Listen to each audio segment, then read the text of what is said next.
నమస్తే. ఈరోజు మన స్టూడియోలో ప్రముఖ జ్యోతిష్య వాస్తు నిపుణులు శ్రీ లలితాదేవి ఉపాసకులు బ్రహ్మశ్రీ నానాజీ పట్నాయక్ గారు మనతో ఉన్నారు. గురుగారితో మాట్లాడదాం. గురుగారు నమస్కారం. శ్రీమాత్రే నమః.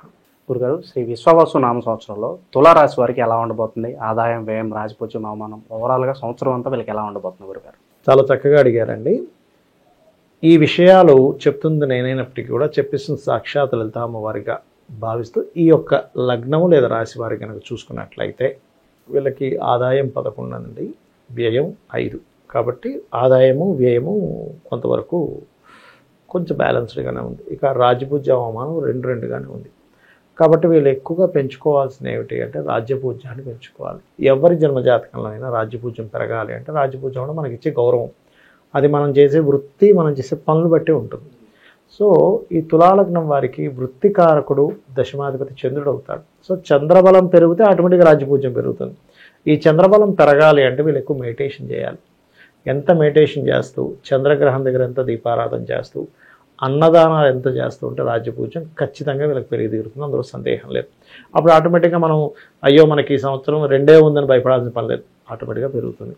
ఓకే, ఇక అలాగే ఈ సంవత్సరం వీరు మొదటి 2-3 నెలలు ధనాధిపతి కుజుడు నీచంలోకి వెళ్తున్నాడు. కాబట్టి వీళ్ళు చేసే ఉద్యోగంలో ఎవరికైనా మనీ ఇచ్చే విషయంలో చాలా జాగ్రత్తగా ఉండాలి. అంటే ఫైనాన్స్ మ్యాటర్స్ ఉద్యోగంలో జాగ్రత్తగా ఉండాలి. చేతి నుంచి రూపాయి బయటికి వెళ్తే తిరిగి రావడం కష్టం అవుతుంది. తులా అంటే ఇప్పుడు వీళ్ళకి ఉండే సిచ్యువేషన్, ఎందుకంటే అది అనవసరంగా గొడవకి దారితీస్తుంది. అంటే మనం హెల్ప్ చేసింది పక్కన పెట్టేసిన వెంటనే ఆటోమేటిక్గా అడుగుతున్నాం, ఇలాగే నువ్వు ఇంత ఇలా ఇబ్బంది పెడతావు నేను అనుకోలేదు అంటాడు. ఇదేం గొడవరా బాబు? డబ్బే అందరిని విడగొడుతుంది, డబ్బుల వల్లే అన్ని గొడవలు కూడా డబ్బుల వల్లే వస్తుంటాయి. కాబట్టి ఏంటంటే నీచపడుతున్నాడు కదా కుజుడు. అందుకని మొదటి 3 నెలలు ఫైనాన్షియల్ మ్యాటర్స్లో అన్నదమ్ములకు కానీ, జీవిత భాగస్వామికి సంబంధించిన వాళ్ళకి ఎవరికైనా డబ్బులు ఇచ్చే విషయంలో కానీ, మీరు జాబ్ చేసే ప్రదేశంలో, ఎందుకంటే జాబ్ స్థానంలో ఉన్నాడు వెళ్ళి కుజుడు నీచబడి, ఆ విషయాల్లో జాగ్రత్తగా ఉండాలి. అందులో మంగళవారం అసలు ఇవ్వద్దు అని చెప్తాను నేను. సహజంగా కూడా మంగళవారం ఎవరు అప్పు చేయకూడదండి. అప్పులు పెరగడానికి కారణం మంగళవారం చేయడమే. మంగళవారం అప్పు తీరిస్తే చాలా మంచిది, అప్పు తీరిపోతుంది అది. సో అది. ఇక మిగతా గ్రహాలు ఏవైతే మేజర్ ప్లానెట్స్ ఉన్నాయో వీటిల్లో మనకి తులవారికి చూసుకుంటే భాగ్యంలోకి గురువు వెళ్తున్నాడు. ఇది ఒక శుభసూచకం. దీనివల్ల ఏమిటి భాగ్యంలోకి గురువు వెళ్ళడం వల్ల అంటే సంతాన యోగాన్ని ఇస్తాడు వీళ్ళకి. సంతానం కోసం ఎప్పటి నుంచో ప్రయత్నం చేస్తున్నామండి, మాకు కుదరట్లేదు, అయ్యో అని బాధపడుతుంటారు, వాళ్ళకి మంచి ఫలితాలు ఇస్తాడు ఇక్కడ. ఎందుకంటే భాగ్యంలో ఉండే గురువు లగ్నాన్ని చూస్తాడు, పంచమాన్ని చూస్తాడు. అదొకటి. ఇంకోటి ఏంటంటే ఏదైనా పుణ్యక్షేత్రాలకు వెళ్ళడానికి, ఇంట్లో ఏదైనా కొన్ని శుభ కార్యక్రమాలు జరగడానికి యోగిస్తాడు ఇక్కడ గురువు. కావచ్చు. అలాగే కొంతమందికి ఒక ఏజ్ వస్తుంది, ఉపనయనం సమయం వస్తుంది. తులాలగ్నం లేదా తులారాశి వారికి ఇది ఒక రకంగా ఉపనయన సమయం. సర్వసాధారణంగా వాళ్ళ పర్సనల్ చార్ట్లో కనుక పంచమ స్థానం యాక్టివ్గా ఉండే మహాదశలు వస్తే ఉపనయనం చేయించవచ్చు. అది ఒక రకంగా మంచిది. అది. ఇక మిగతా గ్రహాలు చూసుకుంటే మేజర్ ప్లానెట్ అయినటువంటి శని, పంచమంలో ఉన్న శని ఇప్పుడు 6లోకి వెళ్తున్నాడు. పంచమంలో ఉన్నప్పుడు జరిగిన ఫలితాలు ఎలా ఉంటాయంటే ఎవరికైనా కూడా నిర్ణయం తొందరగా తీసుకోరు. ఆలస్యం అమృతం విషయం అంటారు చూసారా. అరే నువ్వు నిర్ణయం తీసుకోవడం పోయింది అంటాడు. అంటే ఏదో ఇది తీసుకుంటే ఏదో అయిపోద్ది 10 మందిని సంప్రదించి వీళ్ళు ఇంకో 4 రోజులు డెసిషన్ తీసుకునేసరికి అయిపోద్ది, ఆ భూమి వెళ్ళిపోతుంది, ఇంకోటి వెళ్ళిపోతుంది. ఇది ఇక్కడ నుంచి తగ్గుతుందండి. పంచమం నుంచి 6లోకి శని వెళ్తాడు కదా. ఎప్పుడైనా 6లో శని సంచరించేటప్పుడు ఏమవుద్దంటే మనం పెట్టే ఎఫర్ట్స్ ఏవైతే ఉంటాయో, నేను ఈ పని చేస్తున్నాను, ఈ రిజల్ట్ రావాలనుకుంటుంటాను చూసారా, మనం ఎంత ఎఫర్ట్ పెడితే దానికి తగ్గట్టుగా అంత ఫలితం ఇస్తాడు శని 6లో ఉన్నప్పుడు. అలాగే శత్రువుపై జయాన్ని, ఎఫర్ట్స్కి తగ్గట్టుగా ఫలితాన్ని, ఉద్యోగం కోసం చేసే ప్రయత్నం ఫలించడం అనేటువంటి తులావారికి జరుగుతుంది 6లో శని ఉన్నందుకు. అందులోని రాహుతో కలిసినటువంటిది కాబట్టి సాఫ్ట్వేరు, ఏఐ, ఇప్పుడు ఇవాళ రేపు కొత్తగా ఏఐ సంబంధించిన వచ్చాయి, ఏఐ రిలేటెడ్, ఇట్లాంటివన్నీ కూడా వీళ్ళకి యోగిస్తుంది. ఆన్లైన్లోనే కొన్ని టీచింగ్స్ నేర్పించడం, ఇట్లాంటి వాటిల్లో, ఎందుకంటే శని గురు రాశిలో ఉన్నాడుగా, గురువు అంటే నేర్పించడం, ఇట్లాంటి వాటిల్లో ఇక్కడ వీళ్ళకి మంచి ఫలితాలను ఇస్తాడు ఇక్కడ గురువు శని 6లోకి వెళ్ళి. ఇక రాహువు కేతువు కనుక చూసుకున్నట్లయితే సినిమా ఫీల్డ్ వాళ్ళకి రాహు 5లో ఉన్నందుకు సినిమా ఫీల్డ్ వాళ్ళకి కొత్త థాట్స్ కొత్తగా చేయడం వల్ల వీళ్ళకి పేరు ప్రఖ్యాతలు రావడం, అవకాశాలు కూడా రావచ్చు, కొత్త అవకాశాలు కూడా వస్తాయి ఖచ్చితంగా. కొత్త అవకాశాలు రావడము అండ్ అట్లాగే కొత్త ఇమాజినేషన్ని వీళ్ళు వర్కౌట్ చేయడం వల్ల ఫలితాలు రావడం. అంటే కొంత గుర్తింపు కోసం ఎదురు చూస్తూ ఉంటారు కొంతమంది, ఫేమ్ నేము అన్నీ. అవును, ఇస్తుంటుంది.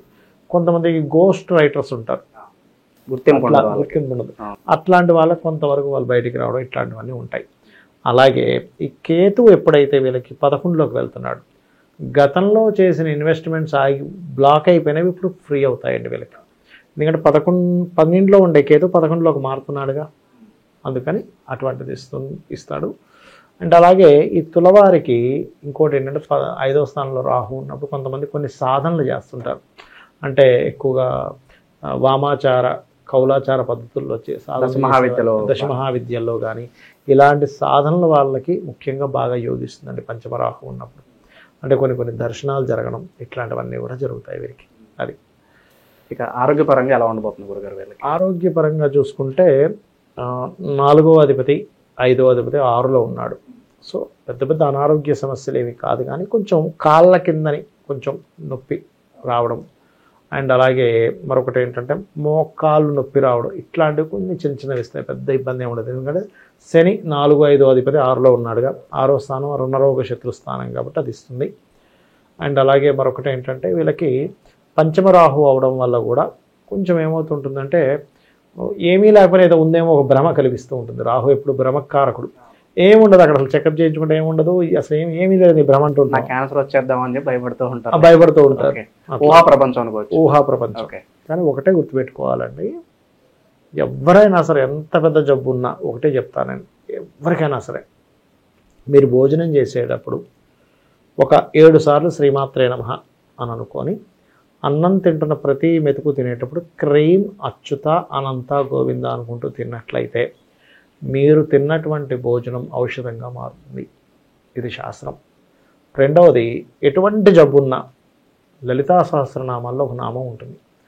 ఓం సర్వవ్యాధి ప్రశమని సర్వమృత్యు నివారిణి అగ్రగణ్య అచింత్య రూప కలికల్మషనాశిని అని చేసుకున్నారంటే అది ఎటువంటి జబ్బైనా తగ్గిపోవాల్సింది. కాబట్టి పూర్తి నమ్మకంతో చేయాలి.